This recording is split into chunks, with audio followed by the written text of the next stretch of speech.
हम तो यहाँ नासिक शहर के जितने भी भक्त लोग कथा को श्रवण करने के लिए आए, हम उनसे कहेंगे ये तो बाबा की कृपा आप लोगों के एक लोटा जल से हुई है। जो आप लोगों ने एक लोटा जल चढ़ाया था ना, ये उसकी कृपा है जो शिव महापुराण की कथा मिली आपको। बोल बम का नारा है, बाबा एक सहारा। और जब तक उसका सहारा आपके साथ है, आपको घबराने की कभी जरूरत नहीं। बिल्कुल मत घबराओ। बस निवेदन है कि ऐसा न करिएगा कि 2-3 महीने मंदिर गए और 3 महीने के बाद फिर 15-20 दिन छुट्टी कर ली, फिर मंदिर चले गए, फिर 15-20 दिन छुट्टी कर ली, फिर मंदिर चले गए। नहीं, अपने घर का एक नियम बना लो। आप मंदिर नहीं जा पा रहे हो तो आपके बच्चे को मंदिर भेजिए। वो नहीं जा पा रहा तो अपने पति मंदिर जाएं, एक जल चढ़ा कर आए। एक नियम बनाओ।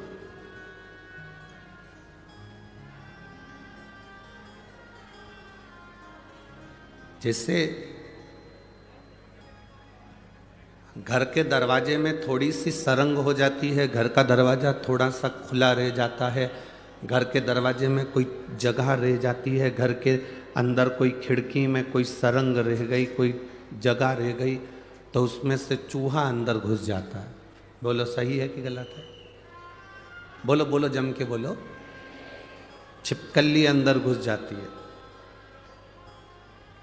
छछूंदर अंदर घुस जाती है, दरवाजे में कोई सरंग रह गई, खिड़की में कोई सरंग रह गई, दरवाजे में कोई गैप रह गया, खिड़की में कोई गैप रह गया, तो उसमें चूहा, छिपकली, छछूंदर, काकरोच ये सब अंदर घुस जाते हैं। दरवाजे में गैप हुआ तो चूहा, छछूंदर, काकरोच अंदर घुस गए, प्रवेश कर गए। खिड़की में गैप हुआ तो कीड़े मकोड़े अंदर प्रवेश कर गए, छिपकली अंदर घुस गई, चूहा घुस गया, छछूंदर, काकरोच, कीड़ा अंदर घुस गया। आपके जल चढ़ाने में, मंदिर जाने में गैप हो जाता है तो पाप हमारे अंदर वापिस प्रवेश कर जाता है। गैप मत होने दो। अपन मंदिर नहीं जा रहे तो अपने बेटे से कहो जरा एक लोटा जल चढ़ा कर। आप भगवान के दरवाजे तक नहीं जा पा रहे तो परिवार का कोई व्यक्ति मंदिर तक जाए, शिव जी को एक लोटा जल चढ़ा कर। गैप ना करिए। सरंग रह जाएगी, खुला रह जाएगा, छोटा सा गैप हो जाएगा तो उसमें से पाप भी हमारे अंदर प्रवेश कर सकता। पाप को प्रवेश का मौका मत दो कि पाप हमारे अंदर प्रवेश करे।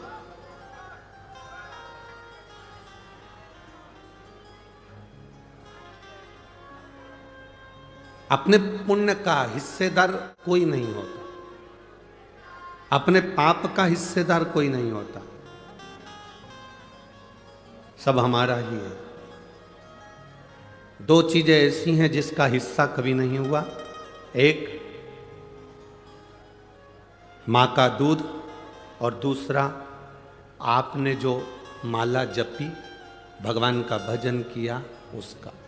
माता के दूध का भी हिस्सा नहीं होता।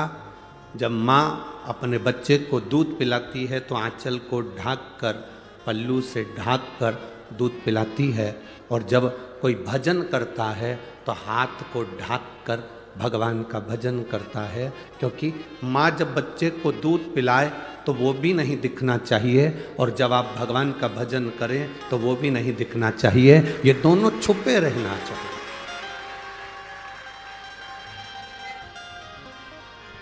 माँ का दूध और माला, ये दोनों का कोई हिस्सा नहीं। माता के दूध का भी हिस्सा नहीं होता। छोटा सा बच्चा दूध पी रहा है और उसका बड़ा बेगर खड़ी हुई है 8 साल की, 9 साल की, 7 साल की, तो वो कभी नहीं कहेगी कि माँ तो इसको दूध पिला रही है तो मुझको भी दूध का पान करा, मैं भी तो तेरी बेटी हूँ। माँ कहेगी मैंने तुझे जब तू जन्म ली थी तब मैंने तुझे दूध का पान कराया था, अभी इसका हक है, अभी इसका हक है, इसलिए ये दूध पी रहा। माता के दूध का कभी बंटवारा नहीं होता। और आपने जो भगवान का भजन करा है, आपने जो जप किया है, इस कथा के पंडाल में बैठकर नासिक की पवित्र भूमि में, पंचवटी की इस पवित्र भूमि में, आपने त्र्यंबकेश्वर बाबा की साक्षी में, माँ गोदावरी के तट पर दामोदर मास में कार्तिक महीने में जो कथा सुनी है, इसका हिस्सा नहीं होगा। ये तुम्हारे खाते की चीज है, तुम्हारे हिस्से की चीज है जो तुम्हारे पास है, ये कहीं नहीं जाएगी, ये कहीं समाप्त भी नहीं। बस दरवाजे में गैप मत होने देना, खिड़की में गैप मत होने देना। दरवाजे खिड़की में गैप होता है तो काकरोच चूहा अंदर आ जाता है। और हमारे भजन में भी गैप नहीं होना चाहिए। मौका मिले, कथा के पंडाल में कथा नहीं सुन सकते, टीवी पर आ रही है उस पर श्रवण करो। दिन में नहीं सुन सकते, रात्रि को सोने से पहले 5 मिनट, हम ज़्यादा नहीं कहेंगे कि तुम 1 घंटा कथा सुनो, सोने से पहले 5 मिनट शिव महापुराण की कथा जहाँ की भी आप निकालना चाहो अपने मोबाइल पर निकाल कर केवल 5 मिनट श्रवण करो। बाबा का श्री शिवाय नमस्तुभ्यम का जाप करो और आराम से बाबा का नाम लेकर बेफिक्र होकर बाबा के भरोसे सब छोड़कर विश्राम करो कि मेरा बाबा मुझे संभालेगा और मेरे परिवार को संभालेगा। रात को जब सोते हो तो घर की सास चिल्ला कर कहती है बेटा ताला लगा दिया, बोलती कि नहीं बोलती?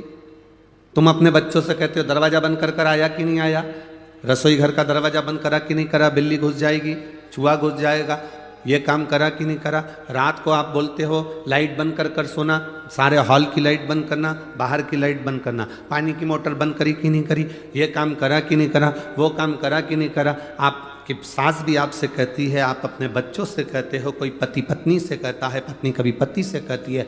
रात को सोने से पहले आपको पूरी चिंता रहती है और आप सब कुछ देख कर सोते हो, इसलिए रात्रि को सोने से पहले आप 5 मिनट का नियम बनाओ कि मुझे शिव महापुराण की कथा श्रवण करना है। आप अगर जैसे घर देखकर सोते हो उसी तरह परमात्मा का भक्ति का भजन देखकर सोओगे तो परमात्मा भी पूरी रात तुम्हारे घर को देखता है।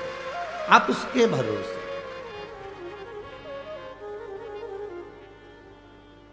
मेरे बाबा दया करना, मैं तेरे भरोसे हूँ। भोले बाबा दया करना, मैं तेरे भरोसे हूँ। ना घर के भरोसे हूँ, ना परिवार के भरोसे हो। मेरे बाबा दया करना, एक नंबर, मैं तेरे भरोसे हूँ। मेरे बाबा दया करना, मैं तेरे भरोसे। ना इनके भरोसे हूँ, ना उनके भरोसे हो, ना इनके भरोसे हूँ, ना उनके भरोसे हो। मेरे बाबा दया करना, मैं तेरे भरोसे हूँ। भोले बाबा दया करना, मैं तेरे भरोसे हूँ। हम उसको उसके भरोसे सोएं, हम उसके भरोसे जागें, हम उसके भरोसे रहें, तो जब हम उसके सहारे हो जाते हैं तो चिंता नहीं रहती। छोटा बच्चा देखा है, आपकी गोदी में एक बच्चे को लेना, ऐसा उचकाना, रोएगा कि हंसेगा? जम के तो बोलो, हंसेगा। क्यों? उसको मालूम है बड़ी बड़ी कुर्सियों पर, बड़ी बड़ी टेबल पर, पलंग पर चढ़ता है। कब चढ़ता है? जब उसकी मम्मी, जब उसके पापा, जब उसकी माँ, जब उसके पिता उसके पास होते हैं, चढ़ता है, कूदता है। उसको मालूम है अगर मैं गिरूंगा तो मेरी माँ मुझे संभाल लेगी, मेरे पिता मुझे संभाल लेंगे।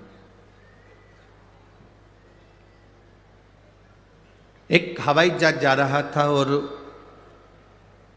पायलट ने अनाउंस कर दिया मौसम ठीक नहीं है और ऐसा लग रहा है आप लोग सीट बेल्ट बांध लें, और ये हवाई जहाज कहीं ना कहीं ऐसा लग रहा है कि स्थिति ठीक नहीं है, कोई भरोसा नहीं, कोई भरोसा।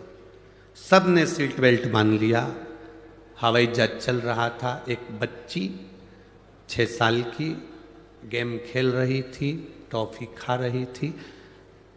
हवाई जहाज में बैठे हुए लोगों ने कहा तुम सीट बेल्ट बांध लो, ऐसा लग रहा है सबके आंख में आंसू है, तुम मुस्कुरा रही हो, तुम हंस रही हो, गेम खेल रही हो, टॉफी खा रही हो, बिस्कुट खा रही हो, क्या तुम्हारे मन में भय नहीं है? उसने कहा नहीं। मालूम है हवाई जहाज अभी नीचे गिरने वाला है, तुम्हें भय नहीं है? नहीं। क्यों? क्योंकि जो पायलट है वो मेरा पापा है। जब मेरा पिता हवाई जहाज चला रहा है तो ये मेरा विश्वास कहता है, उसको मालूम है मेरी बेटी पीछे बैठी है, कुछ भी होगा वो सही जगह ही उतारेगा, मरने नहीं देगा। ये विश्वास आपके भीतर होना चाहिए कि आपको, आपके परिवार को, आपकी जिंदगी को चलाने वाला देवाधिदेव महादेव वो मेरा बाबा बैठा हुआ है, तो आपको डूबने नहीं देगा, वो डूबने नहीं देगा। ऐसा कोई कण, ऐसा कोई क्षण जहां शिव ना हो, कोई जगह बता दो जहां शिव ना हो। एक एक कंकर में शंकर समाया, एक एक बिंदु में शिव तत्व समाया, एक एक बिंदु में। कभी आप लोग, आपके क्षेत्र में कहीं ब्रह्म कुमारी आश्रम हो तो वहां जाकर अगर आप देखोगे तो वहां एक बिंदु से शिव की उत्पत्ति बताई जाती है। आप उन बहनों से पूछेंगे तो वो कहेंगे ये बिंदु से शिव की उत्पत्ति है। एक बिंदु से शंकर, शंकर में बिंदु है और बिंदु में शंकर है, और फिर उन देवाधिदेव महादेव से आगे आगे जो रचना हुई, नारायण, ब्रह्मा, देवता सब प्रकट होके चले गए।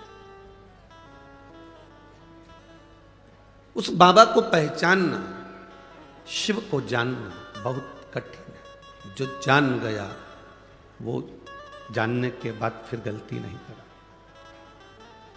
रात्रि को सोने से पहले उसका भजन जरूरी है। सांप से डरते हो ना? अरे बोलो तो, नहीं डरते हो तो मंगवा के छोड़ दे।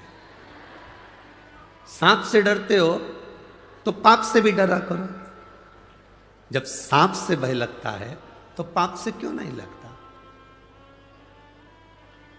हम किसी को अपशब्द कह रहे हैं, ताने दे रहे हैं, गाली दे रहे हैं, आड़ा टेढ़ा कर रहे हैं, ये श्रेष्ठता नहीं। तो कई लोग कहते हैं गुरुजी आप कहते हो कि गंदा मत बोलो, अपशब्द मत बोलो, ताना मत दो, गाली मत दो, आड़ा टेढ़ा मत बोलो, और दूसरे लोग हमको बोलते हैं वो। अरे तो हम तो हमेशा कहते हैं ना, जो उन्नति की पर चढ़ता है, जो तरक्की के मार्ग पर आगे बढ़ता है, तो सबसे ज्यादा गाली उसी को पड़ती है। दूसरे नहीं बकेंगे। तुम्हारी कॉलोनी के जो होंगे, तुम्हारे मोहल्ले के जो होंगे, तुम्हारे रिश्तेदार जो होंगे, तुम्हारे परिचित जो होंगे, जो तुम्हें बचपन से देखे होंगे, जो तुम्हें जानते होंगे। नामदेव जी को गाली किसी दूसरे ने नहीं दी, उनके अपनों ने दी। संत ज्ञानेश्वर महाराज को अपशब्द कह देते थे, संत तुकाराम जी को आड़ा टेढ़ा कह देते थे, मीराबाई को आड़ा टेढ़ा कहते थे, रामकृष्ण परमहंस जी को आड़ा टेढ़ा कहते थे, कर्माबाई को अपशब्द कहते थे। भारत की भूमि के एक एक संतों का चरित्र निकाल कर देखिए, उनको कितना अपशब्द कहा गया, उनको कितनी गालियां दी गई, उनको कितना आड़ा टेढ़ा कहा गया। ये संत तो बाद में पुजाए, जब भगवान में समाहित हो गए, जब भगवान में चले गए, संसार छोड़कर चले गए, तब दुनिया के लोगों ने इन संतों को पूजना चालू करा। जब तक जिंदा थे तब तक उनके नगर के लोग, उनकी कॉलोनी के लोग, उनके मोहल्ले के लोग, उनके क्षेत्र के लोग, उनके प्रदेश के लोग उनको अपशब्द कहते रहे। जब वो चले गया तब दुनिया को मालूम पड़ा कि संत तुकाराम जी क्या थे, संत ज्ञानेश्वर क्या थे, संत एकनाथ जी क्या थे, मीराबाई क्या थी, रामकृष्ण परमहंस क्या थे, श्रीमद वल्लभाचार्य जी क्या थे, श्री रामानुजाचार्य जी महाराज क्या थे, श्री निम्बकाचार्य जी महाराज क्या थे। उनको पहचाना फिर लोगों।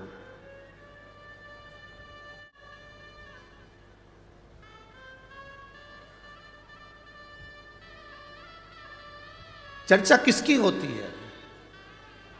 जो मर गया उसकी कभी चर्चा होती है क्या? अरे जम के तो बोलो।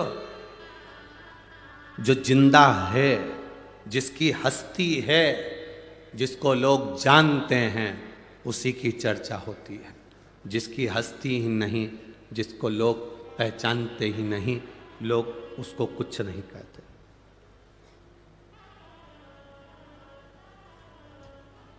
जितनी गाली दुनिया में किसी को नहीं पड़ती होगी, उतनी गाली बेचारे मोदी को पड़ती होगी।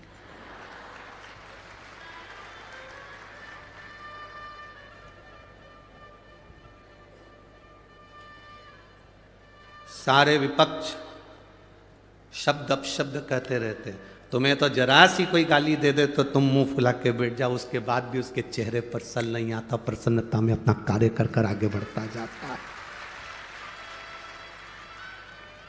प्रसन्नता में कार्य कर कर आगे बढ़ते जाता। मुड़कर मत देखो कौन ने गाली दी है, कौन ने अपशब्द कहा, कौन ने ताना दिया, किसने क्या कहा। आप अपना कर्म करिए। अरे मत बुरे कर्म कर बंदे, वरना पछताएगा, भगवान की आंखों से तू बच नहीं पाएगा, तू बच नहीं पाएगा। अरे ओ अज्ञानी मत करना दानी, अरे ओ अज्ञानी मत करना दानी। तेरे कर्म का फल भी तू ही पाएगा, जैसा किया तूने तेरे आगे आएगा। मत बुरे कर्म कर बंदे, वरना पछताएगा, भगवान की आंखों से तू बच नहीं पाएगा, तू बच नहीं पाएगा। जो मिला हमें समय, उसको हम क्यों गंवाएं? व्यर्थ की बात कर कर, गाली देकर, अपशब्द कहकर, ताने देकर। असली संत, असली साधु गुरुजन जब जन्म लेता है तो उसको सबसे ज्यादा अपशब्द कहा जाता है, बहुत गालियां दी जाती, तब तो निखरता है। सोने को तपाएंगे तो उसमें निखार आएगा ना।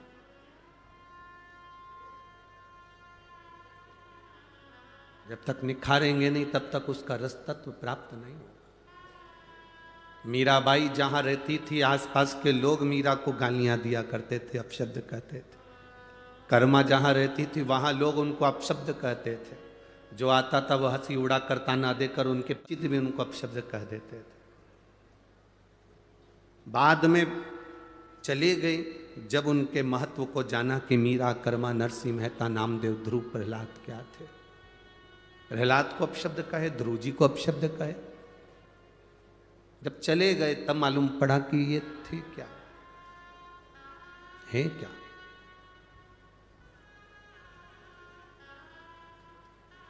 जीते जी पहचानना कठिन है। सास जिंदा है, उसका मन कर रहा है कि मुझे खीर बना के खिला दे। बहू से 4 बार बोल चुकी, खीर नहीं खिलाई। सास निपटी, खीर बनी। सास गई, खीर तैयार। अब सास को नहीं, उसका फोटो जो लगा हुआ है स्माइल देता हुआ, बस वो कंडा जलाकर, गाय की गोबरी जलाकर, उसको जलाने के बाद थोड़ी सी पूड़ी और खीर उसमें छोड़कर फिर प्रणाम। सास फोटो में विचार कर रही, मैं कहते कहते मर गई तो नहीं खिलाया। मरने के बाद पूड़ी और खीर को मिला के फोटो में चिपकाया। साचारी सिर पे पल्लू डाली, फोटो में ऐसी कैसी मुस्कुराती रही, पूड़ी चिपकी रही। पूरे साल श्राद्ध आई, तब पूड़ी और खीर निकली, अगले साल की फिर चिपकी। चिपक गई, फिर अगला साल आएगा, फिर खीर पूड़ी चिपक जाएगी, फिर चिपके। अब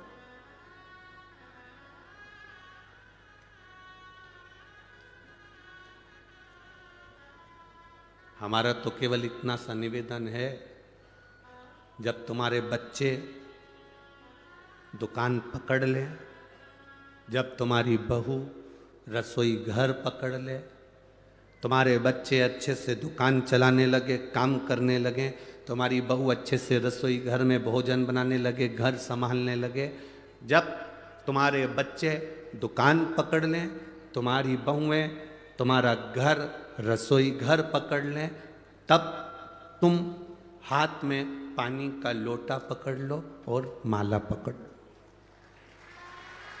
बस एक लोटा जल चढ़ाना प्रारंभ कर दो। नी पकड़ोगे, 2-4 कदम चलने की आदत डालो। दिन भर सोफे पर पड़े रहते हो, मोबाइल रिमोट हाथ में पड़ा रहता है, पड़े पड़े घर में शरीर में बीमारी बढ़ती चली जाती है। दूध वाला दूध देने आता है, घंटी बजाता है तो भी नौकर जाता है, कोया तो नौकर दरवाज़ा खोलता है, भोजन वाली, कपड़े वाली, बर्तन वाली, भांडे वाली सब आती है, तुम अकेले केवल मोबाइल और टीवी, इसके सिवाय डेंटिंग पेंटिंग और कुछ भी। शरीर बेकार हो जाएगा, कोई काम नहीं आएगा। कम से कम 1 लोटा पानी लेकर जब तुम शंकर जी के मंदिर में चलकर जाओगी, पैदल चलकर जाओगी, तो लोग ये जान भी जाएंगे कि हमारे नगर की सेठानी कम से कम मंदिर आती है, और शरीर भी ठीक रहेगा और बाबा की शरणागति रहेगी। तुम्हारे बेटे दुकान पकड़ ले, तुम्हारी बहुएं घर पकड़ ले, रसोई घर पकड़ ले, तो तुम हाथ में 1 लोटा जल और हाथ में माला पकड़ लो। ये 2 चीज अगर नहीं पकड़ पाए तो फिर पलंग पकड़ लो। फिर डॉक्टर क्या कहेगा? पलंग पकड़ लिया, थायराइड गड़बड़ हो गया, शुगर ऊंची नीची हो रही, बीपी ऊंचा नीचा हो रहा, घुटने दुख रहे, कमर में गैप आ गया, न जाने कितनी कितनी बीमारियां मनुष्य को घेरती चली जाती है। उसका कारण इतना सा है कि तुमने सही समय पर माला नहीं पकड़ी, तुमने सही समय पर पानी का लोटा नहीं पकड़ा, तुमने सही समय पर शिव महापुराण नहीं पकड़ी, तुमने सही समय पर बाबा का नाम नहीं पकड़ा, इसलिए फिर बाद में पलंग पकड़ना पड़ा। पलंग पकड़ो उसने माला पकड़ो। पर कई लोगों की आदत रहती है, जब तक पलंग नहीं पकड़ते तब तक माला भी नहीं पकड़ते।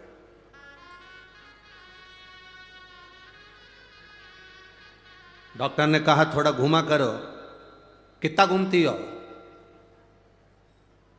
जाया करो घूमने, बीमारी बढ़ रही है। अब घूमने जा रही है, डॉक्टर कहा तब घूमी, पहले घूम लेती ना। पलंग पकड़ा तब माला पकड़ी तो मतलब कुछ नहीं है।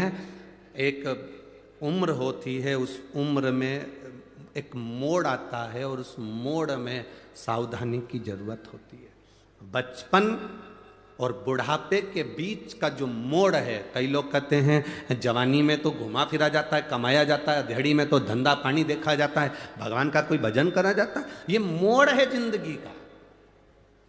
अब तुम्हारे यहाँ शादी में मोड़ बनता है कि नहीं बनता वो हमको नहीं मालूम। हमारे यहाँ तो हाँ, जो शादी होती है तो दूल्हा को भी एक यहाँ पर मोड़ बांधते हैं और दुल्हन को भी एक यहाँ पे मोड़ बांधते हैं। तुम्हारे यहाँ बांधते? अरे बोलो तो जम के। बांधते ना मोड़। मोड़ क्यों बांधते हैं?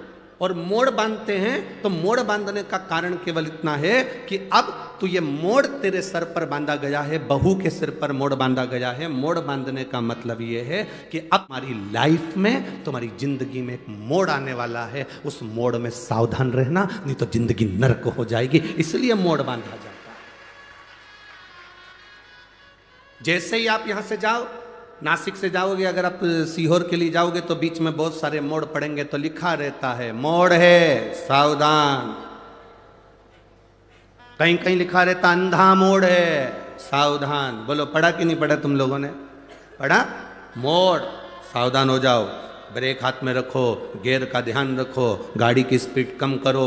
मोड़ है, मोड़ पर ध्यान रखना पड़ता है। उसी तरह बचपन में इतना ध्यान रखने की जरूरत नहीं, बुढ़ापे में इतना ध्यान रखने की जरूरत नहीं। जब बचपन धीरे धीरे निकल रहा हो और आप थोड़े से बड़े होते चले जा रहे हैं, तब तुम्हारी जिंदगी में मोड़ आएगा। उस मोड़ में तुम गुटखा, तंबाकू, सिगरेट, बीड़ी और गलत गलत मदिरा की बोतल नहीं, हाथ में एक लोटा जल पकड़ना, वो मोड़ तुम्हारी जिंदगी का सुख दे जाए। लाइफ में मोड़ आता है, जिंदगी में मोड़ आता है। ऐसा कोई व्यक्ति नहीं जिसकी जिंदगी में मोड़ नहीं आया। जब रोड पर मोड़ आता है तो मोड़ आएगा। शादी हुई तो मोड़ बांध दिया कि मोड़ आएगा। जिंदगी में कोई अपशब्द कहे, ताना दे, गाली दे, तुम बहू बनकर जा रही हो, ध्यान रखना, मोड़ बंधा है, जिंदगी में मोड़ आएगा। कोई ताना भी दे तो बिल्कुल सहन लेना, कोई अपशब्द भी कहे तो सह लेना, कोई आड़ा टेढ़ा बोले तो सह लेना।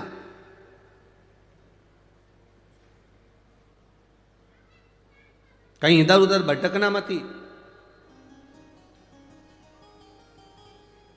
आज देव उठनी एकादशी है, बेल भाजी आंवला, उठो देव सांवरा।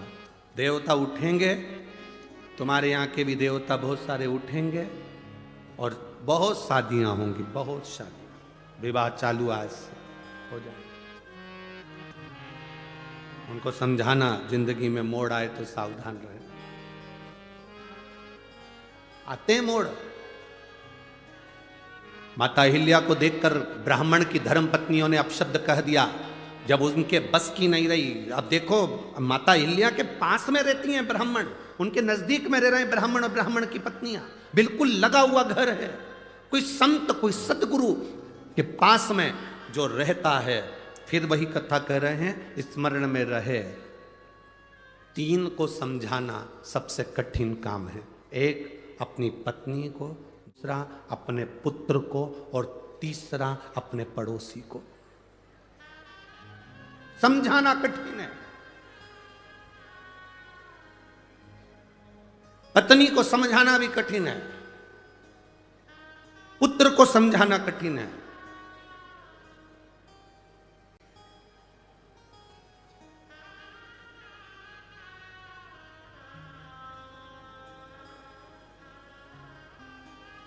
और पड़ोसी को समझाना कठिन, बहुत कठिन काम। ये पड़ोसी या रिश्तेदार, नातेदार जो आसपास में रह रहे हैं, वो आपके लिए अच्छा बहुत कम मात्रा में बोलेंगे, इतना स्मरण रखना। दुनिया के लोग आपकी तारीफ कर देंगे, पर आपके नजदीक रहने वाला आपकी तारीफ नहीं करेगा। वो कुछ ना कुछ तुम्हारी बुराई कर देगा, आप शब्द कह देगा। कौन? किसको जानते हो? कहीं जाकर आप अपने नजदीक में कोई रह रहा, उससे पूछ, अरे कौन? वो प्रदीप मिश्रा। हट, तो बेवकूफ बनाए। सबको एक लोटा पानी दे दिया, चढ़ाओ, बीमारी भी ठीक हो रही है, पता नहीं क्या सीख के आया हो क्या। प्रदीप मिश्रा ने कभी ये नहीं कहा कि तुम मेरे पास 24 घंटे बैठे रहो। यहाँ इतने लोग बैठे हैं, ईमानदारी से कहना, आप लोगों से मिलने का भी हमको समय नहीं रहता। हम भी बाबा का भजन करते हैं, निवेदन आपसे इतना करते हैं कि आप भी करो। उसने हमें पकड़ा है, संभाला है, तो वो आपको भी संभालेगा। हमारे पास बैठकर क्यों समय बर्बाद? यह आविष्कार भूसे श्री आविष्कार जी भूत से हमसे कहते हैं, गुरु जी और महाराज हम तो मिलते भी हैं, बातचीत भी करते हैं, आप तो बस केवल अगर मिलने का भी दिन होता है, आप कहते हो कि कथा 5 दिन की होती है तो पीछे के 2 दिन मिलते हो, 7 दिन की कथा होती है तो पीछे के 4 दिन मिलते हो, पर आप मिलते भी तो 1 मिनट के, बस आए उठे और चल दिए अपना पाठ करने के लिए।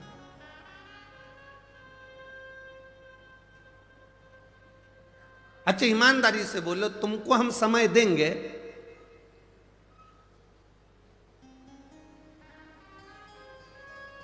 तो हमारे दुख की घड़ी में तुम क्या हमको समय दोगे?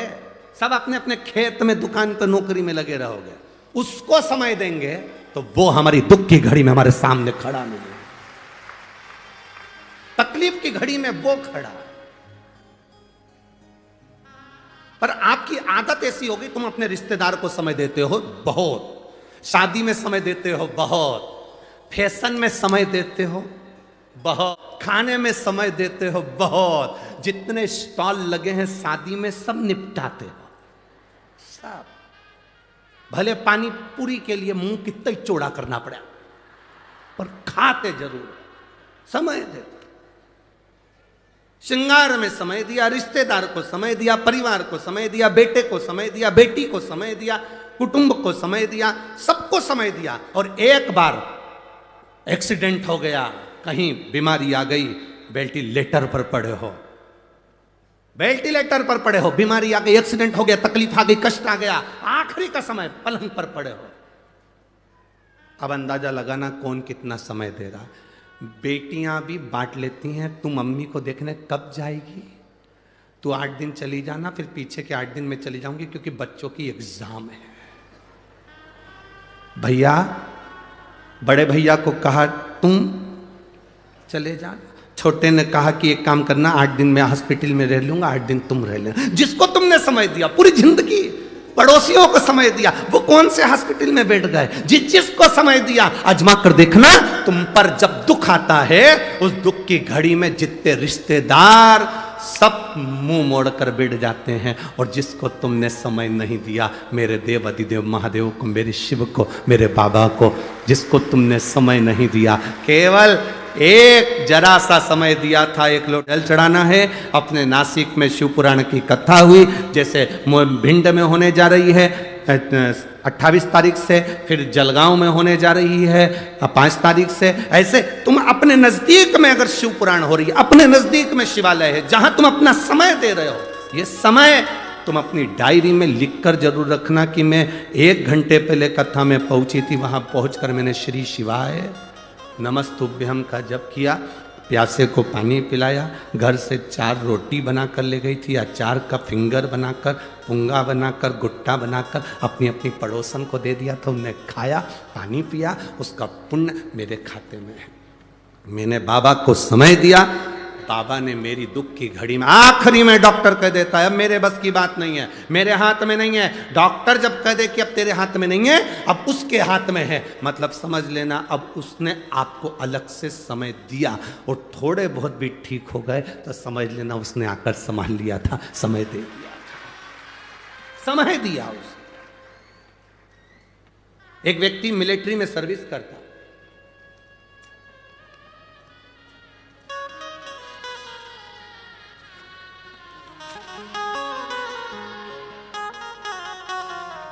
एक पत्र तो यही पढ़ लो, देखो वो मिलिट्री का तो ठीक है।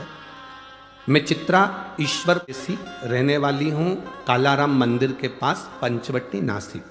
कहीं बैठी हैं हाथ उठा सकती हैं या स्वयं खड़ी हो जाए। अगर कहीं बैठी हो तो खड़ी हो या हाथ हिला। मैं चित्रा ईश्वर परदेसी, रहने वाली हूँ कालाराम मंदिर के पास, मेरा मोबाइल नंबर ये है। कहीं बैठी हो तो हाथ हिला सकती हैं, कहीं पर बैठी हो तो अपना हाथ हिला सकते हैं। मैं चित्रा ईश्वर परदेसी, रहने वाली कालाराम मंदिर के पास, पंचवटी, नासिक, मेरा मोबाइल नंबर ये है। आप लोग टीवी स्क्रीन पर, आस्था चैनल पर या एलईडी पर इस पत्र को हमारे साथ में पढ़ सकते हैं। हम जितने पत्र पढ़ते हैं आप सबको पढ़ सकते हैं हमारे साथ में। अपनी अपनी एलईडी पर पत्र को अवश्य पढ़ें। मैं चित्रा ईश्वर परदेसी, रहने वाली हूँ कालाराम मंदिर के पास, पंचवटी, नासिक में मेरा लड़का कुमार योगेश परदेसी, इसकी किसी बीमारी के कारण किडनी फेल हो गई, किडनी फेल हुई, उसे अस्पताल में भर्ती कराया तो डॉक्टर ने उसके किडनी बदलने का बोला। हमने, मेरे पति ईश्वर परदेशी अपनी किडनी देने को तैयार हो गए, उसकी जांच हो गई और किडनी देने की तारीख आ गई। इसमें हमारी जिंदगी बहुत कष्टमय से गुजर रही थी गुरुदेव। तब हमारे पहचान वालों ने, आप पत्र में पढ़ रहे होंगे, हमारे पहचान वालों ने कहा टीवी पर शिव महापुराण की कथा चल रही है, वो कथा सुन। शंकर भगवान को 1 लोटा जल डालना समर्पित करना प्रारंभ करा और शिव जी का चढ़ा हुआ जल अपने बेटे को पिलाना प्रारंभ करा।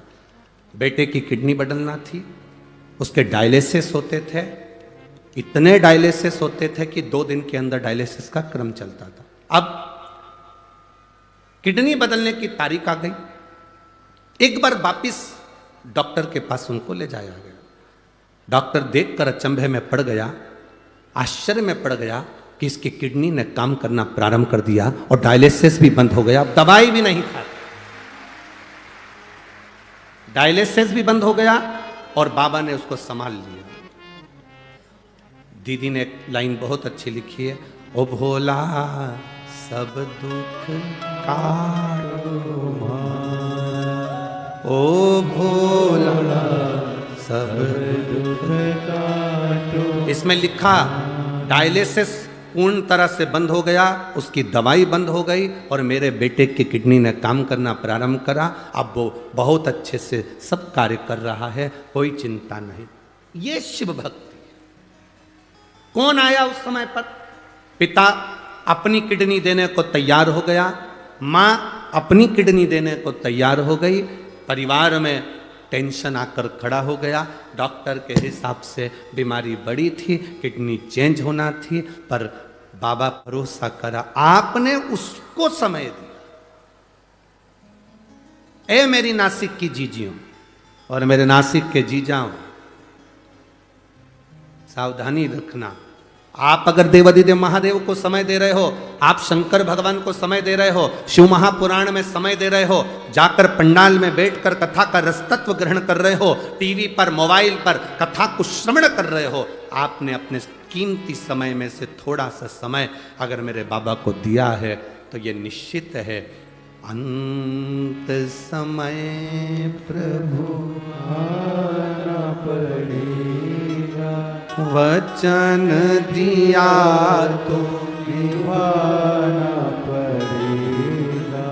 आए ना आए प्रभु कुटुंब कबीरा, अंत समय प्रभु आना पड़ेगा, वचन दिया तो निभाना पड़ेगा, अंत समय प्रभु आना पड़ेगा, वचन दिया तो निभाना पड़ेगा। ये आपने जो उसको समय दिया, उसने आकर आपको साथ लिया, वो संभाल।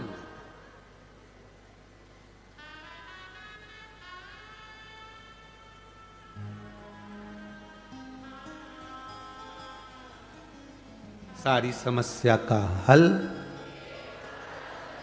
अब इस बहन से कोई पूछे, ये कालाराम मंदिर के पास में जो रहती है, चित्रा ईश्वर परदेशी, कालाराम मंदिर के पास पंचवटी नासिक में जो रहती है, उसका मोबाइल नंबर भी यहाँ लिखा। इस बहन से कोई पूछे कि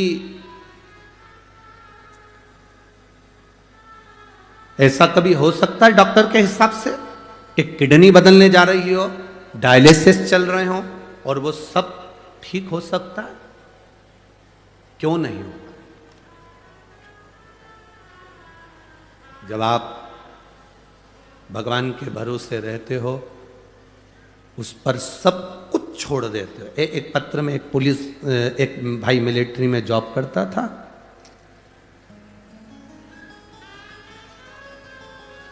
और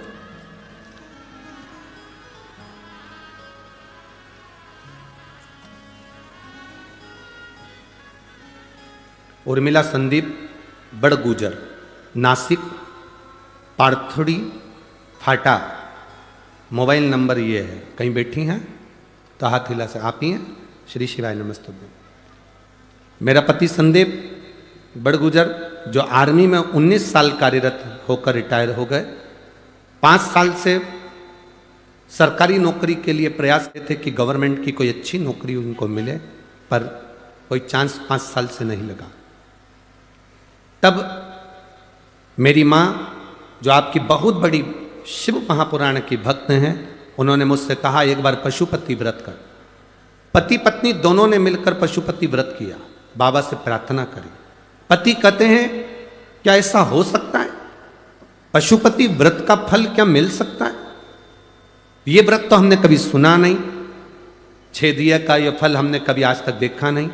फिर भी माँ कह रही है अपन व्रत करते हैं, घर में प्रसाद बनाना, 6 दिए लेकर मंदिर जाना, 5 दिए लगाना, प्रसाद के 3 हिस्से करना, 2 हिस्से मंदिर में छोड़ना, 1 मंदिर का हिस्सा लेकर आना, 6ठा दिया दरवाजे पर लगाना, ये सब कुछ हमने किया। बाबा, पर बाबा तो बाबा है गुरुदेव, मैं आपको धन्यवाद देती हूँ, मेरे पति की नौकरी पुलिस विभाग में लग गई, मैं बाबा को धन्यवाद देने के लिए आई। बैठिए बहन, एक बार हाथ हिला दो, हर हर महादेव। शिव तत्व इसी को कहते हैं, एक विश्वास जागृत हो, एक भरोसा केंद्रित हो। जब विश्वास दृढ़ हो जाता है, भरोसा केंद्रित हो जाता है, तब मेरा बाबा स्वयं आकर खड़ा हो जाता है। स्वयं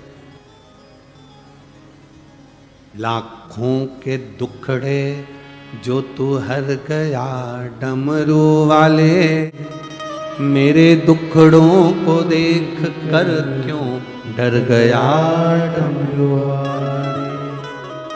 लाखों के दुखड़े जो तू हर गया डमरू वाले, मेरे दुखड़ों को देख कर क्यों डर गया डमरू वाले। अब देव उसको समझ। हम क्यों कहते हैं कि 1 लोटा जल सबको चढ़ाना चाहिए? घर के बच्चे हैं तो वो चढ़ाए, बेटी है तो वो चढ़ाए, बेटा है तो वो चढ़ाए, पति है वो भी चढ़ाए, पत्नी है वो भी चढ़ाए। कारण कब वो जल तुम्हारे किस काम आएगा वो तुम भी नहीं जान सकते। तुम्हारी दुख की घड़ी में कब मेरा देव अधिदेव महादेव आकर खड़ा हो जाएगा तुम समझ नहीं पाओ। गाली देने वाले, अपशब्द कहने वाले, ताने देने वाले, आड़ा टेढ़ा बोलने वाले कोई दूसरे नहीं होंगे, तुम्हारे नजदीक में रहने वाले तुमको बढ़ता हुआ देखकर, प्रसन्न होता देखकर दुखी होंगे। गौतम बाबा, गौतम ऋषि और माता अहिल्या से उनके पास में रहने वाले ब्राह्मण ब्राह्मणी जो निवास करते थे, उनके अंदर ईर्ष्या जागृत हो। कोई दूसरा नहीं, नजदीक पड़ोसी, पास में रह रहे, नजदीक में रह रहे।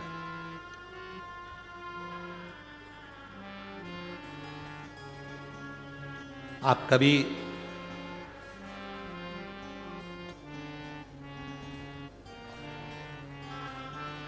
अब जब गौतम ऋषि के नजदीक में रहने वालों ने चाल चली, ब्राह्मणियों ने अपने अपने पतियों से कहा कुछ भी हो जाए, यह गौतम ऋषि मेरी आंखों में, अहिल्या और गौतम ऋषि हमारी आंखों में खटक रहे हैं। जब व्यक्ति बहुत उन्नति की ओर बढ़ता जाता है, तरक्की की ओर बढ़ता जाता है, तो कई लोग ऐसे हैं नजदीक में रहने वाले, उनकी आंखों में खटकने लगता है। खटक रहा। तुम रोज रोज शंकर जी के मंदिर में जल चढ़ाने जाओ तो तुम खटकने लगोगे लोगों को। ये चल दी सियोर वाला महाराज की चेली, ये देखो हो गई पागल, ये भी टीवी पे कथा सुन सुन। ये चल दी पानी चढ़ाने के लिए, ये चल दी जल चढ़ाने के लिए। आग लगे बस्ती में, क्या किसको रोइए, चादर तान के सो। कहने दो, बोलने दो, अब शब्द कहेगा कहने दो। माता अहिल्या को देखकर नजदीक में रहने वाली ब्राह्मणी ने अपने पतियों से कह दिया, ये खटक रहे हैं। अपने नजदीक में रहने वाला कोई ऐसा होगा, बहुत सारे ऐसे होंगे जो तुम उनको खटकोगे। इसका नाम क्यों चल रहा है, इसकी शोहरत क्यों, इतना पैसा कहां से आ रहा है, इतना धन कैसे आ रहा है, इतना बड़ा निर्माण कैसे कर लिया, इतना धन कैसे कमा लिया, इतना वैभव कैसे, इसको लोग क्यों पूछते हैं, इसको क्यों मानते हैं लोग, इसकी बात महादेव भी क्यों मान लेते हैं, ये कथा में कहते हैं, भजन में कहते, स्मरण में कहते, क्यों स्वीकार करते, बहुत को खटके। गौतम ऋषि और माता अहिल्या क्यों खटके नजदीक वालों को, उसका कारण इतना सा था, नगर में पानी नहीं गिरा, क्षेत्र में पानी नहीं गिरा, सारे नगर के लोग गौतम ऋषि की धर्म पत्नी अहिल्या के पास आए, माता माता माता। कई लोगों ने कहा अहिल्या के पास चलते हैं, गौतम ऋषि से कहेगी, जब गौतम ऋषि इतनी शंकर जी की भक्ति करते हैं, गौतम ऋषि शंकर का इतना भजन करते हैं, तो जरूर वो पानी गिरवा सकते हैं। सब आए अहिल्या माता के पास में, अहिल्या जी ने गौतम ऋषि से कहा नगर में पानी नहीं, क्षेत्र में पानी नहीं, कुछ करिए। भगवान गौतम ऋषि ने शंकर जी की आराधना करी, बाबा का भजन करा, जो भजन किया, भजन करते से जल वृष्टि प्रारंभ हो गई, जल वृष्टि प्रारंभ।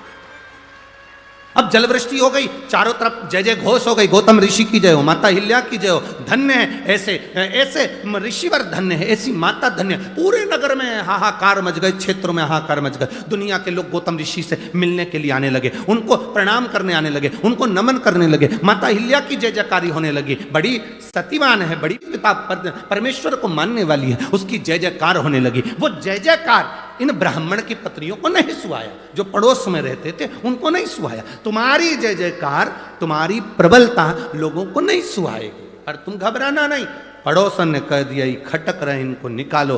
और तब ब्राह्मणों ने गणेश जी का हवन करा, गणेश जी आए, कहा इन पर तुम गौ हत्या का दोष लगा दो। गणेश जी बोले ऐसा मत करो, क्यों कर रहे, उसने क्या बिगाड़ा तुम्हारा, कुछ तुम्हारे गाली दी, अपशब्द कहा, कभी तुमसे मिला, कभी तुमसे आड़ा टेढ़ा कहा, कभी तुम्हारा मिलन हुआ, कभी तुम्हारे लिए उसने कुछ अपशब्द कह दिया, नहीं, तो फिर तुम क्यों कह रहे हो, नहीं हमको खटक रहा, हमको खटक रहा, हमको ठीक नहीं, हमको श्रेष्ठ नहीं लगा, ये हमें खटक रहा। ठीक है, अगर ये तुम्हें खटक रहा है, गणेश जी महाराज मन पर पत्थर रखकर स्वयं दुबली पतली दुर्बल गाय बन गए और गाय बनकर गौतम बाबा के आश्रम की ओर चले। गौतम बाबा ने आज तक किसी गौ माता को एक कंकर उठाकर नहीं मारा था, क्योंकि गौतम ऋषि को मालूम था एक बार राजा जनक मार्ग से जाती हुई गाय को हटा दिए थे साइड में से, तो उनको भी नरक जाना पड़ा था, उनको भी नरक। अब उनके स्मरण में है गौ माता की भक्ति किसको कहते हैं, उन्होंने नहीं उठाया, पर गाय जब नजदीक की ओर आने लगी, जहां शिवलिंग था उस शिवलिंग के पास में गौ माता आने लगी, तो उन्हें छोटी सी एक हल्की सी दुर्बा कत्राड़, छोटा सा, इतना छोटी दुर्बा पतली गाय को बस ऐसा करा और गाय थोड़ी सी आगे बढ़ी और प्राण छूट गए।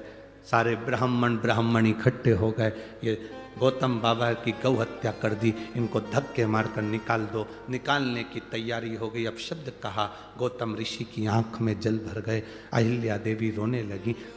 अहिल्या जब रोई तब गौतम ऋषि ने कहा कहाँ जाएंगे। अहिल्या कहती है आप चिंता ना करो, वो है जिसको हमने समय दिया, वो हमारा समय संभालने के लिए जरूर आएगा, वो है संभालेगा। जिन ब्राह्मणों ने गाली दी, जिन ब्राह्मणों की पत्नियों ने शब्द कहा, गौतम ऋषि उन ब्राह्मणों के घर गए, प्रणाम किया, आप बताओ गौ हत्या का दोष कैसे मिटेगा। 1000 वर्ष तक तुम्हें तप करना पड़ेगा, साधना करना पड़ेगी, भूखा रहना पड़ेगा, भोजन नहीं करना है, गोबर पर लिपे हुए पर बैठकर तप साधना करनी है, जंगल में रहना पड़ेगा, और गंगा को अपने तक लेकर आना पड़ेगा, तब तुम्हारा ये पाप ब्रह्म हत्या का, गौ हत्या का कटेगा। गौतम ऋषि ने स्वीकार कर लिया, मैं सारे तीर्थ करूंगा, तीर्थ कर कर बाद में तप करूंगा, 1000 वर्ष तक गंगा को लेकर आऊंगा। अब उन्होंने तो कहा था गंगा को लोटे में लिया ना, पर इनने समझा गंगा को यही लाना पड़ेगा। बैठ गए तब साधना करने के लिए। 1000 वर्ष निकल गए, शंकर भगवान प्रकट होकर सामने खड़े हो गए। मांग गौतम बाबा, क्या चाहिए गौतम ऋषि? अहिल्या तुझे क्या चाहिए? गौतम ऋषि सम्मुख, गौतम ऋषि, शिव जी कह रहे हैं मांगो। गौतम ऋषि कहते हैं बस कृपा करो, गंगा लाना है यहां। इतनी सी बात। शंकर जी ने कहा पहले मेरा मन कर रहा है कि जिसने तेरे पर झूठा इल्जाम लगाया उनको मैं पूर्ण तरह से बर्बाद कर दूं। जिन्होंने तेरे ऊपर गलत इल्जाम लगाया मैं उनको श्राप देना चाहता हूं। इतने में गौतम जी की पत्नी अहिल्या चरण में पड़ गई। ना ना बाबा, बाबा ना, बाबा ना, ना। अरे उन्होंने तुमको ब्राह्मण गौ हत्या लगा दी, मैं उनको श्राप देने के लिए तैयार हूं। अभी हाथ में शंकर जी ने जल लिया गंगा का श्राप देने। मां हिल्या चरणों में पड़ गई। बाबा ना, बाबा ना, मैं तुम्हारे हाथ जोड़ती हूं बाबा, हमारा पुण्य इतना हमने करा, उसका ये फल मिलेगा कि ब्राह्मण की पत्नियों को और पतियों को श्राप? ना बाबा, बाबा ना। चरण पकड़ लिया हिल्या ने भोलेनाथ के। बाबा रुको, बाबा कह रहे हैं उन्होंने गालियां दी, अपशब्द कहे, ताने दिए, गौ हत्या का दोष लगाया, तुम उनको श्राप नहीं देने दे रही? नहीं बाबा, मैं श्राप नहीं देने दूंगी। क्यों? क्योंकि बाबा अगर वो हम पर दोष नहीं लगाते, गाली नहीं देते, ताना नहीं देते, गौ हत्या नहीं लगती तो आप भी तो नहीं आते, आप भी तो नहीं आते। जब हमको गालियां पड़ी, जब अपशब्द कहे, ताना दिया, आना टेढ़ा कहा, जब हमारे ऊपर दोष पर दोष लगाए, हम भक्ति में डूबे रहे, तभी तो आपका दर्शन हुआ है ना बाबा। अगर वो नहीं होते तो आपका दर्शन कैसे होता बाबा? बस मिल गए ना बाबा, उनको छोड़ो, आप तो गंगा को लाइए। शंकर भगवान ने 7 जटा में से 7 केश को ऊंचा किया, गंगा की धार गोदावरी बनकर निकलकर प्रकट हो गई। गोदावरी बनकर प्रकट। भागीरथ बाबा गंगा को लाए थे और गौतम बाबा गंगा को लाए थे। भागीरथ बाबा जिस गंगा को लेकर आए उसको भागीरथी कहा गया, और गौतम बाबा जिस गंगा को लेकर आए उसको गोदावरी कहा गया। भागीरथ बाबा जिसको लेकर आए उसे भागीरथी कहते थे, और गौतम बाबा जिसको लेकर आए उसको ये। जब तक अपशब्द लोग नहीं कहेंगे तब तक भगवान भी नहीं मिलता साहब। आड़ा टेढ़ा कहेंगे तुम्हारा मन हटेगा, अपशब्दों से दिल कछोटेगा, तब तो भगवान के पास जाओगे, तब तो भगवान के पास जाओगे।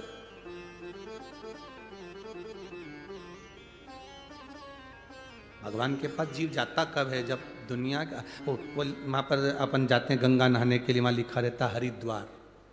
क्या लिखा है? बोलो बोलो, जम के बोलो। हरिद्वार। हरिद्वार का मतलब क्या होता है? जब अपना द्वार बंद हो जाए तो हरि का द्वार खुला है। अपने द्वार से जब धक्का दे दिया जाए तो हरि का द्वार खुला है। अपना द्वार बंद हो जाए तो हरि का द्वार खुला है। उसका नाम हरि द्वार है। तुम्हें सब ठुकरा दे तब उसके पास जाओ, सब धक्का दे दे तब उसके नजदीक, सब अपशब्द कह दे तब उसके करीब में जाओ। जब हमारे विश्वास को हम दृढ़ कर लेते हैं तब परमात्मा को मिलने में देरी नहीं होती। माता अहिल्या, गौतम बाबा शंकर भगवान से कहते हैं अब आप यहीं पर रुको। ब्रह्मा और भगवान विष्णु भी दर्शन करने पधारते हैं, तो भगवान माता अहिल्या और भगवान स्वयं गौतम बाबा ने हाथ जोड़कर कहा आप भी यहां पर विराजो। ब्रह्मा, विष्णु और महेश 3 त्र्यंबक के रूप में, शिवलिंग के रूप में, त्र्यंबकेश्वर के रूप में विराजित हो। सारे 12 ज्योतिर्लिंग में जितने भी 12 ज्योतिर्लिंग हैं उन ज्योतिर्लिंगों में स्वयं शिव हैं, पर त्र्यंबकेश्वर की पवित्र भूमि पर ब्रह्मा, विष्णु और महेश तीनों।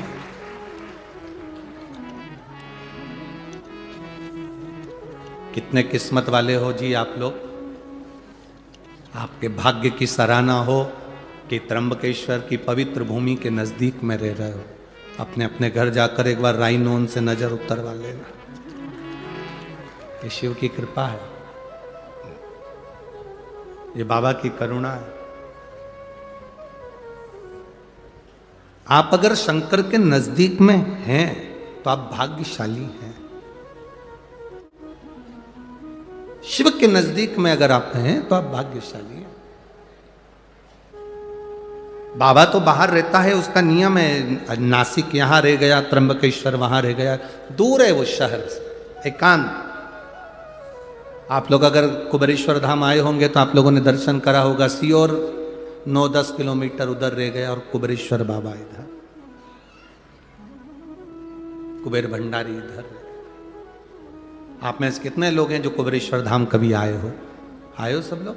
रखिए आप, कभी मौका मिले तो जिंदगी में एक बार कुबेरेश्वर बाबा की उस धरा पर आकर कंकर शंकर रखकर उसकी पूजन कर कर उससे दिल से प्रार्थना कर कर जरूर आना। जो दे मांगा वो दिया, जो मांगा वो दिया, वो देता जरूर है। कई लोग आते हैं दिवाली मनाने के लिए, दीपावली के अवसर पर आते हैं। आज कई लोग कह रहे थे गुरुजी देव दीपावली आज है क्या? अब हम उनको क्या कहें कि कथा चल रही है देव दीपावली, यहाँ कथा 25 को विराम होगी और 26 तारीख की देव दीपावली है। 25 को तो यहाँ विराम हो जाएगा, 26 को आएगा ना देव दीपावली का पर्व। तो बाबा क्या देता है ये आपको मालूम पड़ेगा। आपको कलकत्ता में कहा था देव दीपावली के दिन 7 दीप 7 पुष्प का पूजन अवश्य करें, खजाना लुटाता है।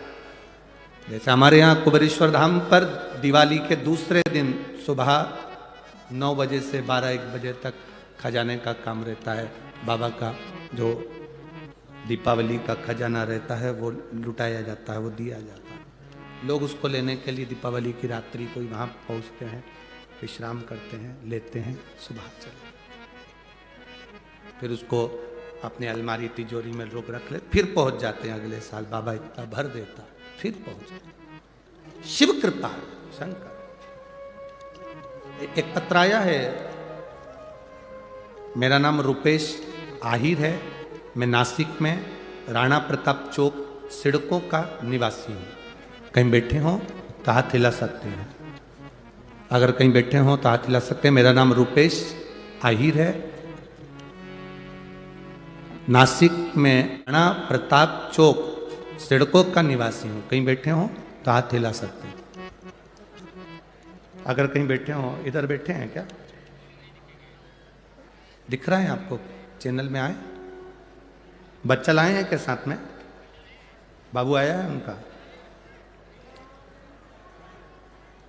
नहीं लाए? लाए हैं, बच्चे को लाए हैं, उसको बुलाओ, यहीं से ले लो उसको। हाँ बुला लो यहाँ से। मेरा नाम रुपेश आहिर, आहिर है, नासिक में राणा प्रताप चौक सिडकों का निवासी हूँ। मेरा लड़का गौरांश आहिर है, 2.5 साल का है। 5 महीने पहले उसको कैंसर हो गया। कैंसर इतना प्रबल हुआ कि संभलने का मौका नहीं दे पा रहा। हम लोग बहुत डर गए। 2.5 साल के बच्चे को 5 महीने पहले जो कैंसर हुआ वो बहुत विचित्र था। हमारी पड़ोसन रोज 1 लोटा जल चढ़ाने शिव मंदिर जाती है और वो बहुत तेज तेज चिल्ला कर कहती है श्री शिवाय नमस्तुभ्यम। हमने उससे पूछा तो चिल्ला कर कहती है श्री शिवाय नमस्तुभ्यम, ये क्या है? उसने कहा ये सीहोर वाला महाराज कथा करता है, इस मंत्र का जाप बताता है, हम वही जपते हैं। सीहोर कहाँ? आप जाएंगे उज्जैन तो सीहोर सर्च करेंगे, पहुंच जाएंगे। हमने कहा हम सीहोर नहीं जा सकते क्योंकि बेटे को तो अभी कैंसर हो गया, पर बाबा का नाम लेकर मैं कथा सुनूंगा। चैनल चालू करा, कथा सुनना प्रारंभ करा। डॉक्टर के हिसाब से कैंसर बड़ा विचित्र था, करें क्या? डॉक्टर से कहा कि इस छोटे से बच्चे का कैंसर का कहीं ऑपरेशन करना या अन्य चीजें करना बहुत कठिन है। तब डॉक्टर से कहा आप तो थोड़ी दवाई दे दो, बच्चा छोटा है, 2.5 साल का है, कैसे संभालेगा। अब श्री शिवाय नमस्तुभ्यम कहना प्रारंभ करा, शिव जी को 1 लोटा जल चढ़ाना चालू करा, बेटे को ले जाकर शंकर जी को आप कथा में कहते हो उसके भरोसे रहो। मेरे बाबा दया करना मैं तेरे भरोसे। उस बच्चे को हमने बाबा के सहारे छोड़ दिया कि अब ये तुम्हारी औलाद, तुम्हारी संतान, तुम संभालो। दूसरी बार हम डॉक्टर के पास चेक कराने गए तो कैंसर नील में आ गया। बच्चा आया, ला रहे हैं, बच्चा ला रहे हैं। अच्छा, बच्चा घर चले गया है, ठीक है ना बाबू, हाथ हिलाओ एक बार। श्री शिवाय।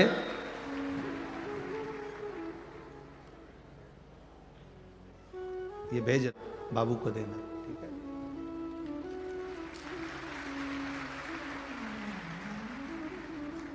अब ठीक तो है, एक हाथ हिला दो एक बार। शिव कृपा बनी रहे। गुरुदेव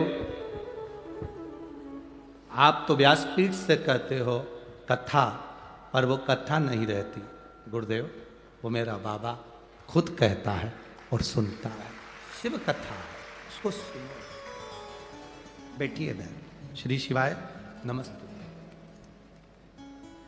उसके भरोसे पर रहना, उसके सहारे रहना, उसके विश्वास पर दृढ़ रहना, यह बहुत जरूरी। जब तक हम उसके भरोसे पर नहीं रहेंगे तब तक वो साथ का नहीं। अब 2.5 साल का बच्चा 5 महीने पहले हो गया कैंसर, कैसे सधे। वो माता पिता के हृदय की बात कौन जाने कि क्या स्थिति होती होगी एक मां की, क्या स्थिति होती होगी एक पिता की। पर मेरे बाबा दया करना मैं तेरे भरोसे हूँ, ना घर के भरोसे हूँ, ना परिवार के भरोसे हूँ। मेरे बाबा दया करना भरोसे भोले बाबा दया करना मैं तेरे भरोसे हूँ। शिव कथा, कृपा की कथा। एक माँ ने एक पत्र में लिखा, उसका 8 साल का लड़का मर गया, 8 वर्ष का बेटा मर गया, माँ पागल जैसी हो गई। माँ पागल जैसी हुई तब उसने सब देवी देवता सब इधर उधर सब कर दिए।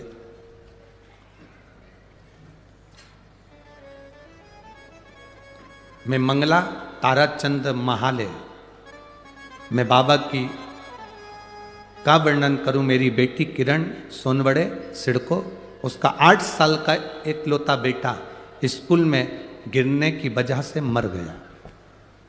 अंदरूनी चोट ज्यादा आई थी। 6 मार्च को उसका देहांत हो गया। बाबा, बेटी पागल जैसी हो गई, पूरा घर टूट गया। 4 घंटे के अंदर उसके प्राण चले गए। बाबा,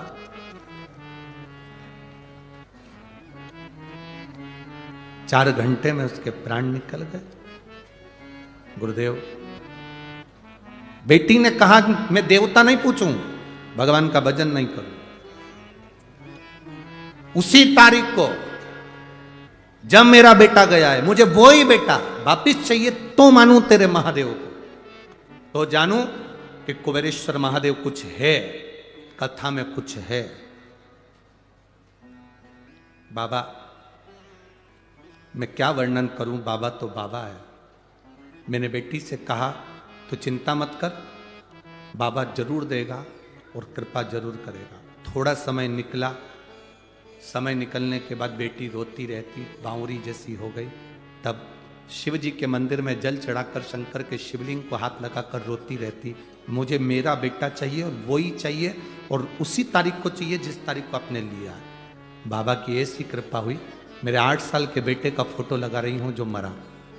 आप उसको एलईडी पर, टीवी पर देख सकते हैं। मेरे 8 साल के बेटे का मैं फोटो लगा रही हूं जो मरा, उसका फोटो लगा रही हूं, जो स्कूल में गिर गया था और मर गया। मैं बाबा का क्या गुणगान करूं। बाबा ने मुझे उसी तारीख को मेरा बेटा 1 साल में प्रदान कर दिया, जिसका फोटो मैं दूसरे नंबर पर लगा रही हूं, जिसका फोटो मैं लगा। शिव कथा वो घड़ी है, उसका मैं फोटो लगा रही हूं जो बेटा मुझे वापस दिया है मेरे बाबा। अरे लुटा दिया भंडार काशी वाले, कर दिया मारा मार काशी वाले,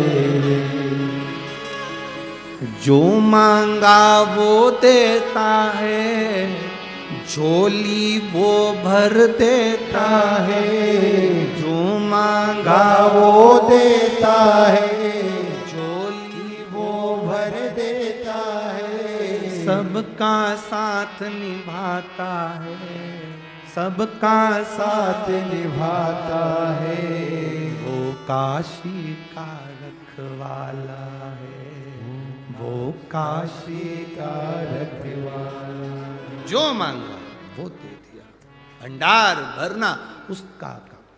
बोल कुबेरेश्वर महादेव की। हम से हैं उसके, हम उसके भरोसे पर जी रहे। किसी ने एक पत्र में लिखा था, क्या भक्त को इतना जिद्दी होना चाहिए? क्या भक्त को इतना जिद्दी होना चाहिए? हम कहते क्यों नहीं होना चाहिए? भक्त भी तो उसी के हैं जो जिद्दी है। भक्त भी तो उसी के हैं जो विष पी सकता है, चंद्रमा मस्तक पर ले सकता है, गले में सोने के कंठे नहीं रुद्राक्ष धारण कर लेता है, जो बाघंबर पहनकर भस्म रमाकर दिन रात भक्ति में डूबा रहता है। कोई वो साधारण नहीं, उसके भक्त साधारण नहीं, आपकी भक्ति साधारण नहीं, आप उसके सहारे जी रहे, आप उसके भरोसे जी रहे, आप उसके सहारे जी। क्यों नहीं मिलेगा?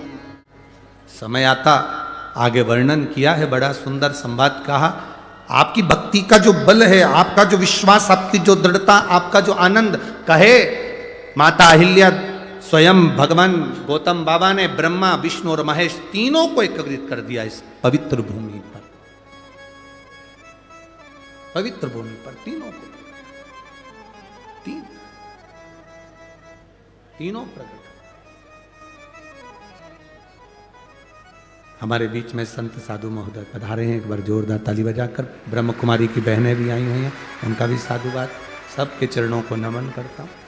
शिव तत्व की प्राप्ति इसी को कर, आपकी एकाग्रता, आपका विश्वास टूटे ना। और मेरी जीजियों, ऐ मेरी नासिक की बहनों,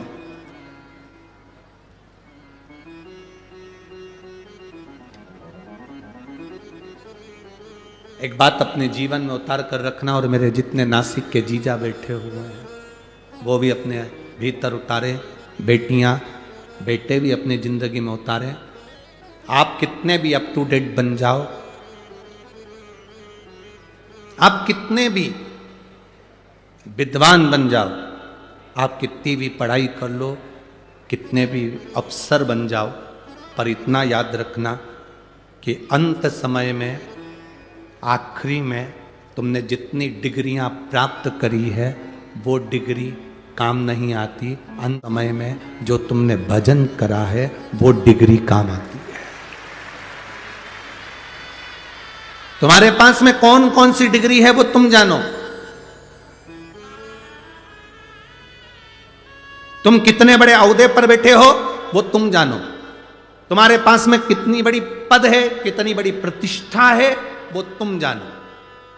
ये इंजीनियर की डिग्री और ये सारी डिग्रियां सीए की हो, डॉक्टर की हो, कलेक्टर की हो, एसपी की हो, कमिश्नर की हो, मंत्री की हो, संतरी की हो, कलंतरी की हो, ये सारी डिग्रियां केवल यहीं पृथ्वी पर चलती है। वहाँ तो एक डिग्री चलती है कि मुख से भगवान का भजन कितना किया है, परमार्थ का कार्य कितना किया है, भूखे को भोजन कितना कराया, प्यासे को पानी कितना पिलाया, वो डिग्री वहां चलती।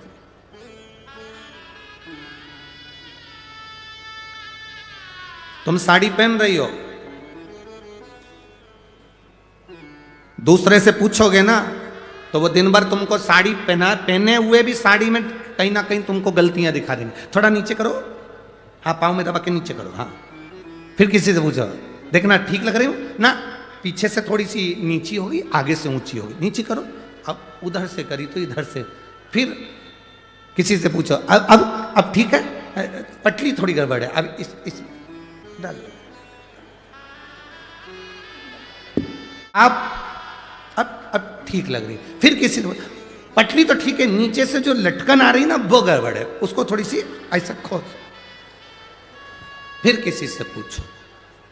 पूरी अगर दूसरे से पूछोगे, 10 लोगों से पूछोगे तो कभी आप सफल नहीं हो सकते। अपना श्रृंगार करा है, कहीं किसी से मत पूछो, दर्पण के पास जाओ, कांच के सामने जाकर खड़े हो जाओ, कांच आपको बता देगा कि आप कैसे लग रहे हो। कांच के सामने जाओ, इनसे पूछोगे ना तो ये सब बताते रहेंगे, कोई कहेगा ये, कोई कहेगा वो, कोई कहेगा ऐसा, कोई कहेगा वैसा। आप जितने लोगों से आप योगी से पूछो तो वो कहेगा योग करो,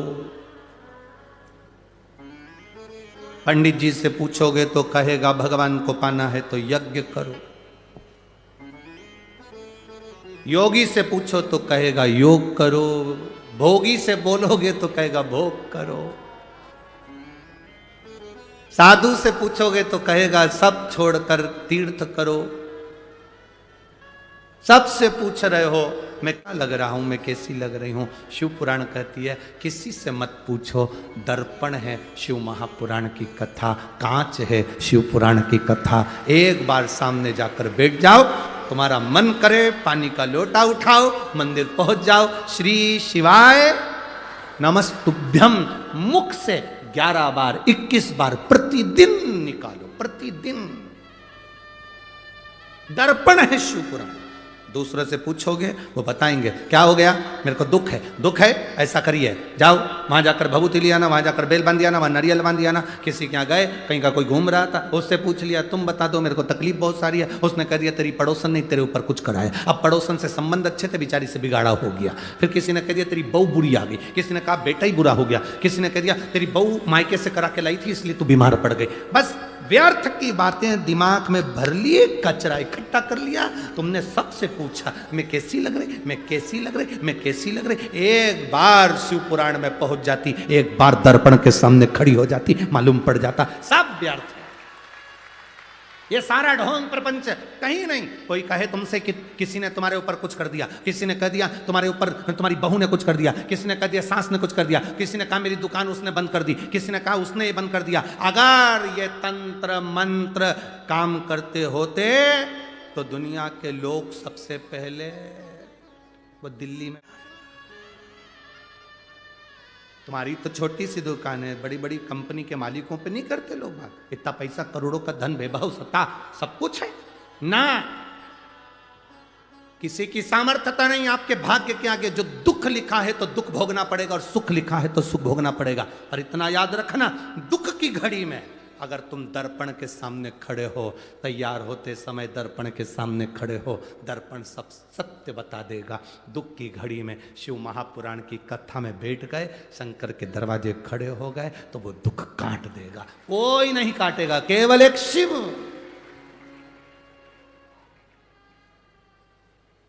भगवान ओघड़दानी तुम्हारी तकलीफ काट देगा। आखिरी में मिलना भी किससे, उसी से तो जाकर मिलना है। प्राण छूटने के बाद तुम में से कितने लोग हैं जो कहीं और लेकर जाते होंगे? हमको तो नहीं लगता। मरने के बाद सब लोगों को शमशान लेकर जाते हैं।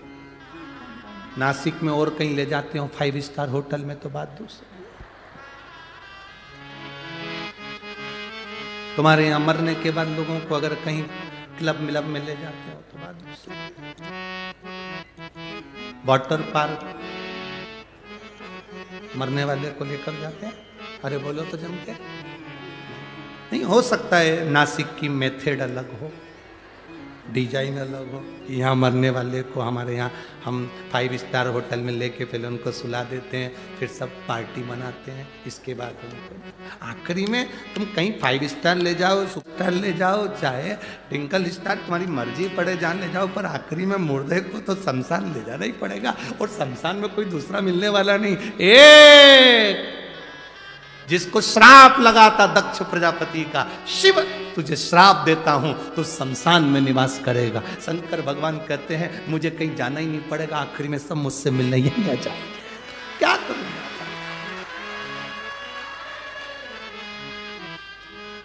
क्या करूं?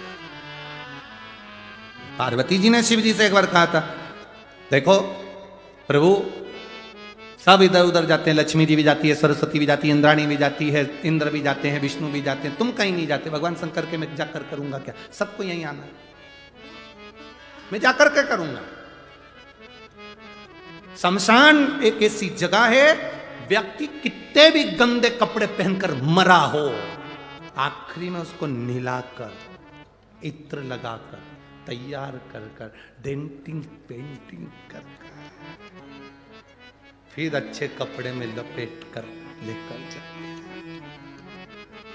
जिंदा हो तब तक तुम्हारे कपड़े का नाप लिया जाता है, मरने के बाद डायरेक्ट जाकर कह दो कपड़े वाले के यहाँ, भैया मर गया, कफन देना, जरा कपड़ा देना, बिना नाप के दे देता है। उसको कैसे मालूम कि इतनी हाइट होगी? जिंदा थे, कंपनी का कपड़ा पहना, ये कंपनी का, वो कंपनी का, घड़ी पहनी कंपनी की,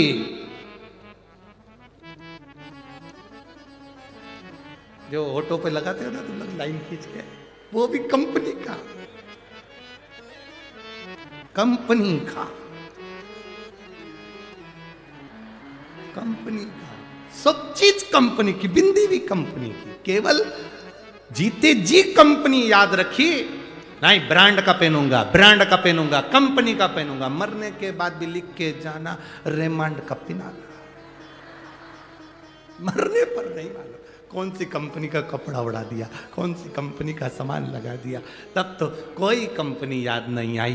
तब अंत में किसी ने कह दिया, देखो अब कुछ नहीं बचा शरीर में, एक काम करो, गंगा जी का जल मुंडा में डाल दो, तुलसी का दल डाल दो, और कुछ नहीं। इतना तो करना स्वामी, जब प्राण तन से निकलेगा, गोविंद नाम लेकर, जब प्राण तन से निकलेगा। गंगा जी का तट हो, भगवान गंगा का तट हो, यमुना का बंसी, और मेरा सांवरा, और क्या चाहिए? पर आज के जमाने में लोग ये भी नहीं करते।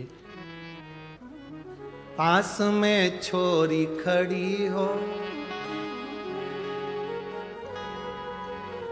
गले में चेन खड़ी हो, मेरे दरवाजे कार खड़ी हो। जब व्यक्ति भगवान को नहीं भजना चाहता, मरते मरते भी उसकी चित्तवृत्ति में रहता है, मरते मरते भी। एक व्यक्ति के 4 बेटे हैं, प्राण छूटने का समय, डॉक्टर ने कह दिया अंतिम सांसें चल रही है, अंतिम सांस, डॉक्टर ने कह दिया प्राण छूटने वाले, अंतिम सांस चल रही। उसके 4 बेटे, पत्नी पति से कह रही है, सुनो तुम्हारे प्राण जाने वाले हैं, भगवान का नाम ले लो, ईश्वर का नाम ले लो, शिव का नाम ले लो, राम का नाम ले लो। पति ने कहा मेरा बड़ा बेटा कहाँ है? पत्नी बोली वो डॉक्टर को छोड़ने गया है। थोड़ी देर बाद पत्नी ने कहा भगवान का नाम लो, देखो अब सब छोड़ दो, ये मोह माया, भगवान का नाम लो, अंतिम सांसें चल रही। मेरा दूसरा बेटा कहाँ है? दवाई लेने गया है। देखो फालतू की बात मत करो, तुम भगवान का नाम लो, राम नाम कृष्ण नाम शिव नाम बोलो। फिर बोला तीसरा बेटा कहाँ है? पाँव दबा रहा है। थोड़ी देर बाद फिर उठ के बोला चौथा बेटा कहाँ है?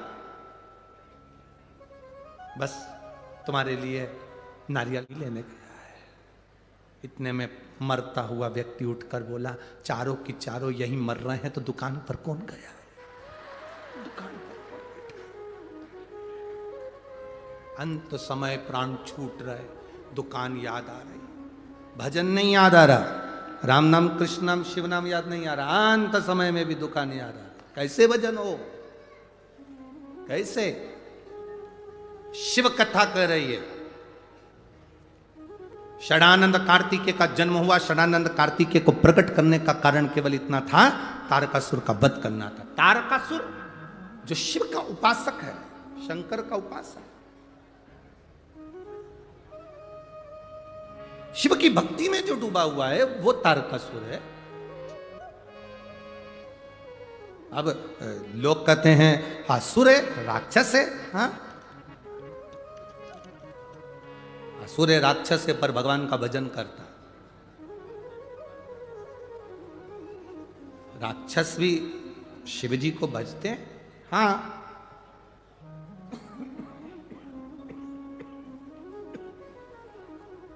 राक्षस भी शिव जी को भजते हैं। हाँ, भजते हैं।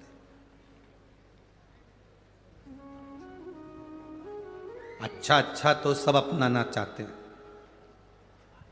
हे मेरी जीजियों, जीजाओ, अच्छा अच्छा तो सब अपना चाहते हैं।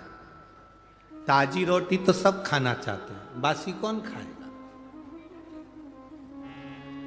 अच्छों से संबंध सब रखना चाहते हैं, बुरों से कौन रखेगा?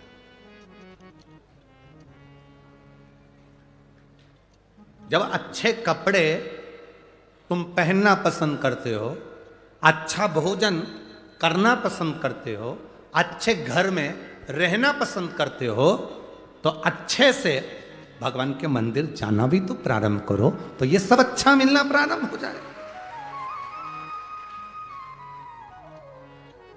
जो मनुष्य का शरीर मिला, मानव की देह मिली, जो ये शरीर 83,99,999 योनि काटने के बाद ये शरीर मिला। 84 लाख में नंबर का ये शरीर है। 83,99,999 योनियां कटी, तब हम मनुष्य बने। और ये मानव शरीर यूं ही कमा दो। तुम्हारे गांव में, तुम्हारे शहर में, तुम्हारे खेड़े में तुम्हारा जीजा पटवारी बन जाए। कौन बन गया पटवारी? जम के बोलो, जम के। जीजा, तुम्हारे जीजा जी पटवारी बन गए। तो जीजा जी क्या कहते हैं? देखो मैं पटवारी बन गया हूं, तुम्हारे गांव का हूं, तुम्हारे खेड़े का हूं, तुम्हारे नगर का हूं, जितने काम करवाना है अब भी करवा लेना। मैंने सुना है मेरा ट्रांसफर होने वाला।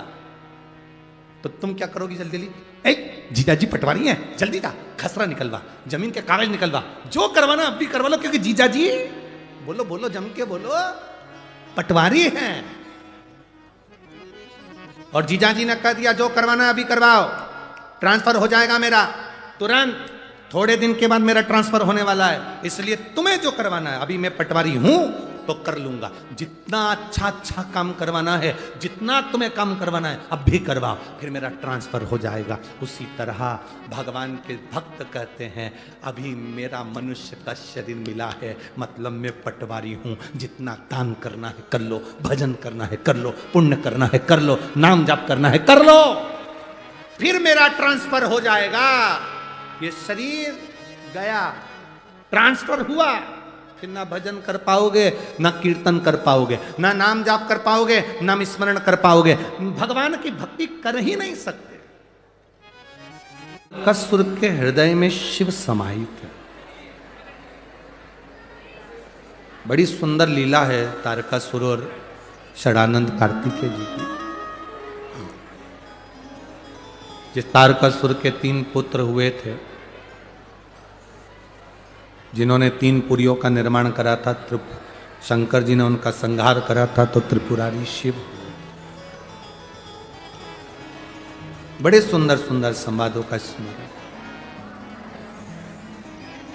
जैसे एक दीपावली का पर्व होता है, जिस पर्व पर आप और हम भगवान को दीप लगाते हैं, उसका फल हमें मिलता है। एक देव दीपावली होती है, जिसका फल, जिस दिए को हम लगाते हैं, उस दिए का जो फल है वो हमें देवताओं के माध्यम से प्राप्त होता है।